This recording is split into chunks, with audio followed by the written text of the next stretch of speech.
ยินดีต้อนรับสู่รายการ What the Tea นะฮะรายการที่จะล้วงลึกล้วงลับเบื้องหลัง Queen Drag Race Thailand Season 3และวันนี้เราอยู่กับอีกหนึ่งท็อปโฟของรายการนะครับนั่นก็คือโกแล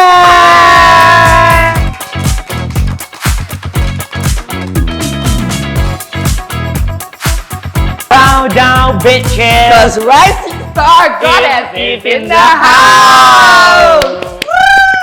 สวัสดี สวัสดีค่ะ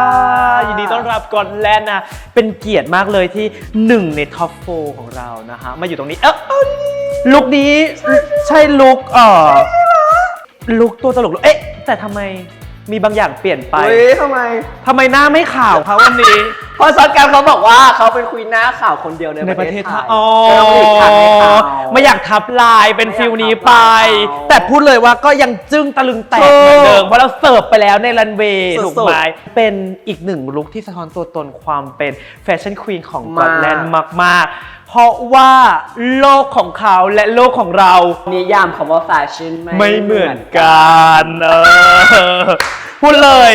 มานั่งตรงนี้ขวดเยอะมากขอเริ่มด้วยสิ่งนี้ก่อนเลยเขาบอกว่าก็อตแลนด์เป็น Shady Queen ประจำซีซั่นจริงหรือไม่รู้สึกยังไงวันนี้เรามา clarify ตัวเองได้เลยค่ะเฮ้ยหนูไม่ได้ร้ายเลยนะหนูเป็นแบบปกติมากอะแล้วแบบทำไมคนถึงมองหนูเป็นคนร้ายอย่างนั้นน่ารักหยอกหยอกแอลก่อนอื่นเลยก็ต้องขอแสดงความดีใจด้วยแบบดีใจมากๆเลยเราเห็นเจอร์นี่ของก็อตแลนด์ในรายการเราเห็นเจอร์นี่ของก็อตแลนด์ในฐานะควีนคนหนึ่งเหมือนกันที่น่าจับตามองพูดเลยนะว่าก็อตแลนด์เป็นหนึ่งในควีนที่มีกระแสตอบรับดีที่สุดของรายการนี้ลำดับต้นๆเลยที่ปล่อยแบบ Meet the Queen ออกมาแล้วคนก็พูดถึงเป็นแบบ Rising Star แบบที่เราพูดจริงๆอะไรอย่างนี้แล้วก็อตแลนด์เดินทางมาถึงจุดนี้ก็ถือว่าเป็นอีกหนึ่งเครื่องการันตีนะคะว่าเป็น Rising Star ของจริงนะคะตอนนี้เรามาพูดถึง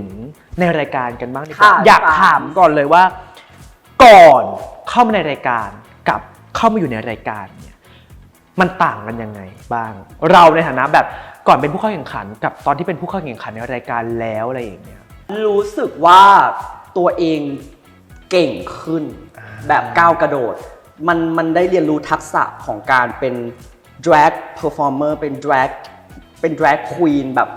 ที่มันแบบคูณไปหลายๆเท่ามากๆแล้วรู้สึกว่าเราโตไวมากเราเรียนรู้ทุกอย่างแบบจาก EP 1 ถึง EP 9 อ่ะมันทุกวีคคือการเรียนรู้แล้วมันแบบมันยิ่งทำมันสอนให้เราเป็นคนที่เก่งขึ้นไปอีกแล้วรู้สึกว่าคือหัวหนูมันแบบระเบิดออกแบบนี่คือสิ่งที่รู้สึกว่าตัวเองเปลี่ยนไปมากๆตั้งแต่ก่อนเข้ากับตอนอยู่ในรายการก็เล่นเป็นหนึ่งในควีนที่เด็กที่สุดของรายการในซีซั่นนี้ด้วยรู้สึกยังไงกับการที่ต้องมาอยู่กับพี่ๆแม่ๆไม่ได้กลัวขนาดนั้นเพราะว่าก็พอจะรู้ว่าคนอื่นทำอะไรได้ทำอะไรไม่ได้แล้วก็รู้จักตัวเองดีอะไรเงี้ยหนูรู้ตัวเองว่าหนูมาทำอะไรอยู่แล้วสิ่งที่หนูทำมันอยู่ในบริบทไหนหนูมาเป็นหนึ่งในผู้เข้าแข่งขันหนูมาในฐานะเอนเตอร์เทนเนอร์หนูเป็นทีวีเพอร์ซันนาลิตี้ที่มาเพื่อมอบความบันเทิงให้กับคนดูดังนั้นคาแรคเตอร์ที่หนูคิดหรือสร้างมาหรือสิ่งที่หนูพอร์เทรย์นำเสนอออกไปให้คนดูอ่ะหนูรู้สึกว่าหนูอยากทำให้มันสนุกทำให้รายการมันมีความจอยม่วนมีเป็นสีสันอะไรเงี้ยค่ะมันก็เลยออกมาเป็นอย่างที่ทุกคนเห็นซึ่งหนูรู้สึกว่าตรงนี้แหละที่มันทำให้หนูบอกว่าหนูรู้จักตัวเองเพราะหนูเข้าใจในสิ่งที่ตัวเองทำดีแต่ว่าคนอื่นจะมองว่ายังไงหรือว่าคนในรายการจะมองว่าหนูแบบไม่ดีไม่น่ารักนั่นหรือว่าคนดูจะรู้สึกยังไงหนูก็เป็นเรื่องของคนอื่นค่ะซึ่งสุดท้ายจักเราดีแค่มันเป็นส่วนหนึ่งของความเป็นก็อตแลนด์ไม่ได้มีแค่เท่าที่คนดูเห็นไม่ได้มีเท่าที่คนดูเขาตัดสินเราว่าเราเป็นเชดี้ควีนเราอาจจะเป็นเด็กที่แบบกระตู้วูบ้างนิดหน่อยแต่นั่นเป็นแค่พาร์ทหนึ่งที่เราโปรเทให้เขารับรู้แต่มันก็ไวไปที่จะมานั่งตัดสินว่าคนหนึ่งจะเป็นยังไงผ่านช่วงเวลาสั้นๆที่เราเห็นเขายังไม่ครบ ด้านถูกไหมมันเขาเรียกว่าเป็นแบบความซื่อสัตย์กับความรู้สึกของตัวเอง หนูรู้สึกอย่างนั้นจริงๆหนูรู้สึกแล้วหนูก็พูดออกไปอะไรเงี้ยหนูไม่อยากเฟกหรือว่าไม่อยากเป็นตอแหลมันก็คือตัวตนของหนูแล้วหนูไม่รู้ว่าหนูจะต้องไปเป็นคนอื่นเพื่ออะไรในเมื่อนี่มันคือสิ่งที่เป็นหนูเป็นจริงๆตัวตนลึกๆข้างในของหนูอะไรเงี้ยก็แค่ทำให้มันชัดขึ้นสนุกขึ้นคิดว่ามันเป็นส่วนสำคัญไหมที่ทำให้เราได้ก้าวมาถึงท็อป4มากๆมันคือจุดแข็งของตัวหนูแล้วมันก็การที่หนูถ้าดูจากในรายการนะคะก็จะเห็นว่ากราฟของหนูมันเป็นกราฟที่ไต่ขึ้นดังนั้นหนูรู้สึกว่าสิ่งนี้แหละที่เป็นแรงขับเคลื่อนคือความที่หนูรู้จักตัวเองแล้วก็มันเรียนรู้กับตัวเองไปในขณะที่แข่งขันไปด้วยมันเลยทำให้เราไม่มีลิมิตแล้วมันเป็น unstoppable graph ที่แบบมันขึ้นไปเรื่อยๆทะยานขึ้นอะแล้วก็จะทะยานไปสู่มงเป็นฟิลนี้จะมงหรือเปล่าก็ต้องรอดูแต่เราอยากกลับไปพูดถึงเรื่องกราฟของกอลแลนนิดนึงพอตื่นฟุบอะก็ชนะเลยนั่นก็คือเอพิโซดที่เป็นบรูซิคอลใช่ค่ะแรกๆก็อย่างที่พูดไปเนาะว่าหนูแบบดูงงๆแบบยังไงแต่ว่าก็ถือว่าเป็นความแบบความเด็กของตัวเองอ่ะเป็นความถือดีเป็นความมั่นใจที่แบบก็ฉันจะเป็นอย่างเงี้ยฉันไม่สนใจหรอกว่ากรรมการมีรสนิยมยังไงก็ฉันอยากจะนำเสนอไปอย่างนี้แต่วันที่เราตั้งสติได้เราอีดอมึงมาแข่งขันในรายการเขามีไบเบิลของเขามีรูของเขามีกฎกติกาเกณฑ์หรือว่าลักษณะที่เขาต้องการอยู่ดังนั้นในเมื่อเราจำเข้ามาอยู่ในจุดนี้แล้วเราก็ต้องรู้สึกว่าต้องลดอีโก้ตัวเองลงเพื่อให้ตัวเองอ่ะมันไปได้กับสิ่งที่มันเป็นบริบทรอบๆนั้นมันก็เลยทำให้เราเรียกอย่างที่เขาเรียกกันว่าหนูตื่นอะไรเงี้ยจริงๆหนูว่าหนูไม่ได้ตื่นอ่ะหนูรู้สึกว่าหนูตื่นตลอดเวลาแต่ว่ามันหนูตัวหนูเองที่แค่ปรับความคิดในหัวตัวเองปรับ mentality ใช่คำว่ามองเห็นว่าโจทย์ต้องการอะไรถูกแล้วปรับตัวเองให้เป็นอย่างนั้นถ้าคุณอยากจะไปต่อให้ไกลในการแข่งขันนี้คุณก็ต้องคุณก็ต้องเข้าไปกับโจทย์ที่เขามอบมาให้ได้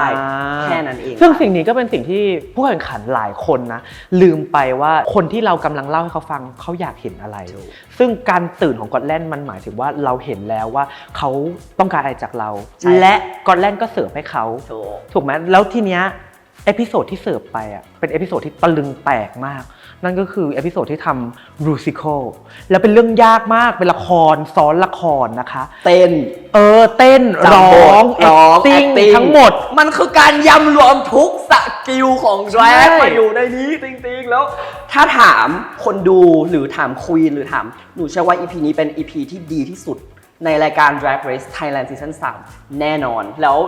ความที่น่าภาคภูมิใจไปกว่านั้นคือหนูชนะใน EP ใช่ซึ่งกอตแลนด์ชนะในมินิชาเลนจ์ที่เป็น ASMR กินแซ่บฟิลแบบม้วนเลยแล้วเลือกบทให้คนอื่นในการทำลูซิคอลเลือกทุกคนอยากคนนั้นเป็นคนนี้อยากให้คนนี้เป็นคนนั้นความตลกคือลืมเลือกบทให้ตัวเองและบทที่ได้นั่นก็คือมังคุดสาวใช้ก็น้อยมากในขณะที่เราแบบอีดอกมันไงอยากจะเล่นเกมแต่งบทให้คนนั้นคนนี้ซีพีบทที่ยาวที่สุดไปแองกี้บทนิดบทเต้นเยอะไปปุ๊บแจกอีดอกเหลือบทมังคุดไม่มีเหี้ยอะไรเลยถือว่าเป็นเรื่องที่เก่งมากๆอีกเรื่องหนึ่งที่ต้องชมกอตแลนด์เลยนะขอบคุณนะคะแล้วก็อย่างที่คาดไปเลยก็คือกอตแลนด์ก็ชนะแล้วฟีดแบ็กจากทางบ้านคือดีมากทุกคนชอบมากดีใจที่ทุกคนชอบบทมังคุดนะซึ่งเราก็ชอบนะแล้วก็ชื่นชมเราบอกว่ากอตแลนด์เก่งมากแต่นี่ไม่ใช่แบตช์เดียวที่กอตแลนด์ได้มานะคะซึ่งอีกแบบหนึ่งจะไม่พูดถึงก็ไม่ได้ใช่อีกแบบหนึ่งใหญ่มากนะอีกแบบหนึ่งนั่นก็คือใน Challenge Makeover ลุคนี้เป็นลุคของดีไซเนอร์ของจากสวนนันค่ะที่ชื่อคุณหนุ่มแล้วคุณหนุ่มคือเป็นคอลเลกชันที่ชื่อว่ามัมเมียแล้วเรามันเป็นมัมเมียเนี่ยเป็นเรื่องราวที่หนูกับแม่จริงๆของหนูเนี่ยมีร่วมกันคือตอนเด็กแม่เคยเล่าให้ฟังว่ามัมเมียมีที่มาที่ไปยังไงอะไรเงี้ยแล้ววันนี้เราได้หยิบลุคนี้มาแล้วมันเป็นโจทย์แม่กับลูกอีกมันแบบมันหัวนี้คือเป็นวีคที่แบบมันสะท้อนสิ่งที่เป็นรากเหง้าของหนูจริงๆมาจากเมืองเหนือเป็นเรื่องมัมเมียเป็นเรื่องตำนานที่อยู่ในท้องถิ่นของหนูเป็นเรื่องที่คุณแม่เล่าให้ฟังแล้วต้องมาแต่งเมคโอเวอร์ที่ทำเป็นแม่กับลูกอีกแล้วคือทุกอย่างมันกลมกล่อมแล้วมันสมบูรณ์แบบมากๆแล้วหนูก็ภูมิใจกับชุดนั้นลุคนั้นที่นำเสนอออกไปด้วยก็เล่นเองคิดถึงอะไรในรายการในการแข่งขันนี้ที่สุดตั้งแต่จุดแรกเอพิโซดที่1จนถึงวันนี้ในฐานะท็อป4ของเราหนูรู้สึกว่าการเข้าไปอยู่ตรงนั้นมันเป็นมวลบรรยากาศที่มันเครียดมากมันกดดันมากมันแข่งขันกันมากๆแล้วหนูรู้สึกว่ามันยังมีอีก 11 คนอีก10 คน อีก10มันยังมีอีก10 คนที่เผชิญสิ่งนี้กับเราอยู่อ่ะมันเราไม่ได้โดดเดี่ยวอ่ะแล้วเรารู้สึกว่ามันสร้างความรู้สึกของความแน่นแฟ้นกับพี่ๆแม่ๆเพื่อนๆที่มันอยู่ด้วยกันตรงนั้นแล้วหนูรู้สึกว่า